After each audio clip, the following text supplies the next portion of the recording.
Hey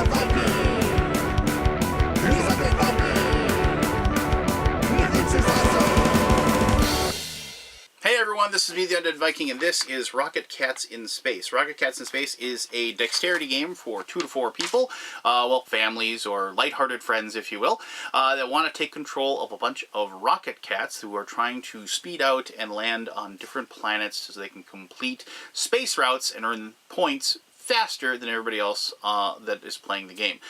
This is a game of high interactivity, lots of people yelling and screaming and clapping and having a lot of fun. It's a dexterity game, and I love these types of games because I think they go a long way towards bridging that gap of, like, when you have younger children that can't grasp some of the, like, strategies that are going on, but they see all of, like, the older kids playing those games, and they want to, like, you know, want to be able to be part of that and want to be part of the fun. So I love that because I have a son who's 5. And but also, like I said, it is definitely a game for large groups of people to, like, kind of gather around and cheer each other on and, like, curse each other and what have you. And it always brings out the best, or technically kind of like the worst, in my gaming group, because we love these highly competitive dexterity games. But let me show you how the game is played. Shouldn't take long at all, and then I'll come back here and I will give you my final thoughts. Alright, this is Rocket Cats Attack, and this is a prototype that I was sent, so once the game is published, this may or may not look like what you're going to get. But regardless, this is a dexterity game of flicking rocket cats around the board. This is the home planet that you will start on, and as you play, your rocket cats will end up in several different locations around the board, so they aren't going to stay on their home planet much. These 4 beads that are out here right now are debris tokens. There's actually a way to get more, like, think of asteroids, something like that. It is very possible that more of these will enter the board as the game is played, but basically these are things that are going to block different directions. And later on, people are going to be able to kind of, like, maybe try to do chain reactions with those to flip them around. There are all these little planets on the board. Because this is a cat-themed game, all of them have funny little cat-themed things, like here's Kitten and Purr and Tuna and Yarn and Nap Time and Red Dot. All kinds of clever little names for, like, everybody who owns a cat out there, or, as we say, cats own you. But regardless, the game is very simple. Dexterity games usually have fairly simple rules, and this has very simple rules as well. Your whole goal in this game is to set up, get your rocket cats onto these planets that will complete one of these routes that is prepared over here. So, and these are worth different numbers of points. You can see the cards over here, 1, 2, and 3 points. You start with 2 1-point, 2 2-points, and 1 3-point card route out there. And then on your turn, you're going to try to complete one of those and get those points. Now, some of these are easier. Like here we have, you know, Catnip to Dumb Dog, and they actually have them delineated over there, and is the same as that board. And so if on your turn you can get 3 of your cats, 1 on this planet, 1 on that planet, and 1 on that planet, like so, you'd be able to collect this card, and then you replace it with another card for the next person's turn. There's no limit to the number of the different routes that you can complete on your turn, but you can only get points for the ones that are available on the board.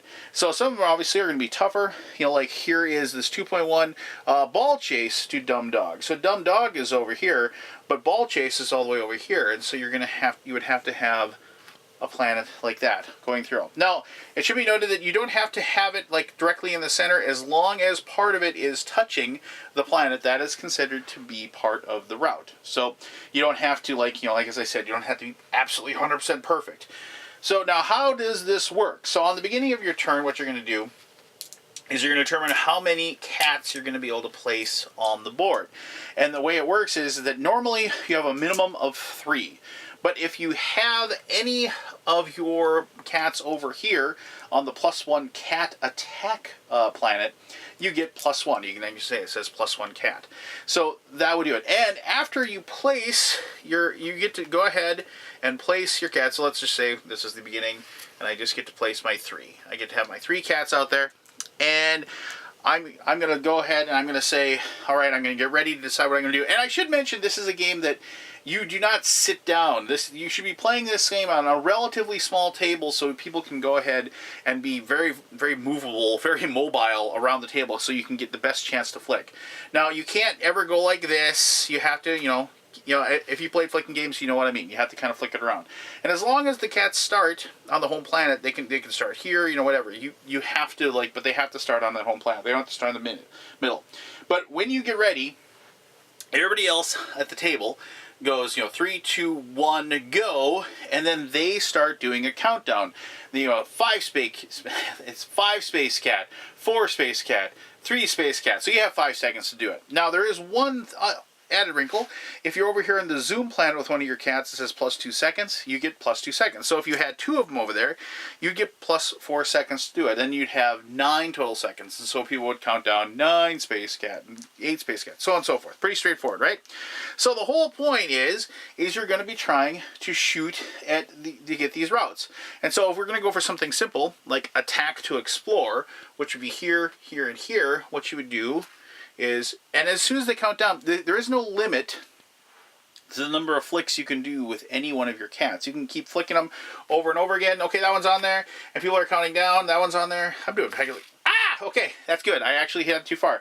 So here's the deal. When you actually flick one all the way off the board, you get to place them back. You can try to flick them back onto the board from where they were. So if I was able to do that in 5 seconds, that would actually earn me this card, and I get a point for that.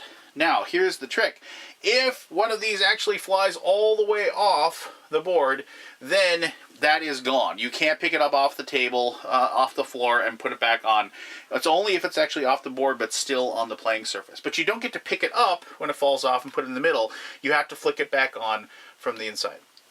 There you go. That's your entire turn. You have 5 seconds. After the 5 seconds is up, you can't touch anymore, and then you go ahead and check and see if you've earned any points. If you did, like this one, I earned this is worth a point. Then I go ahead and replace it with another one. Here we have kitten to quilt. So kitten to quilt is there, here, and here, and there you go. Now, for example, if the next player, let's just say from the last turn, they actually had a kitten to quilt set up already like that, they don't get to earn these points. They don't get it for free. So if you draw one that it would give somebody points automatically, you go ahead and you put it back on the bottom and you draw another one and make them, so you can't just automatically get one. The only other thing that happens is if you have a kitten, or I should say a cat, one of your space cats on either of these debris locations, you then get to take, after your turn's done, and there's no time limit for this, you get to go ahead and take one of your debris tokens, and you get to place it on the board wherever you want, and you can flick it onto the board. And obviously that is used to either knock somebody off of a certain spot, so you can kind of, jam them and get them off the board, or it's used to flick, one of yours into a better location. So like if you're here and you wanted to get it onto ball chase, whoops, okay, let me try that again. I kind of cheated, but yeah, I'd say that's on. So let's say I was able to do that with my debris shot, then I would earn that card that I hadn't earned yet. So that is how that works. The way the game works, as far as who wins, is whoever manages to get 10 points worth of cards immediately wins the game. There's no, one last turn, everybody gets to go, or anything like that. The first person to 10 points wins the game of Rocket Cats. So there you go. That is Rocket Cats. It is, nobody's going to say this is the biggest brain teaser of a game of all time, but did I have a blast playing this with my kids? Yes, and I absolutely love it. But let me talk more about that in my final thoughts. Well, as I said, this is not a big giant brain burner of a game. This is flicking Rocket Cats around a space field and trying to get these points. The things I like about the game are obvious. I mean, it's just like I said, it's got a lot of interactivity. Everybody's always engaged.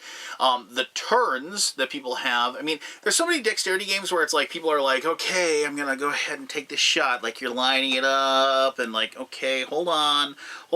That is way easier than if you have 3 other people at the table going, 5 Rocket Cat, 4 Rocket Cat. You know, they're just yelling in your ear as you're trying to line up your shot.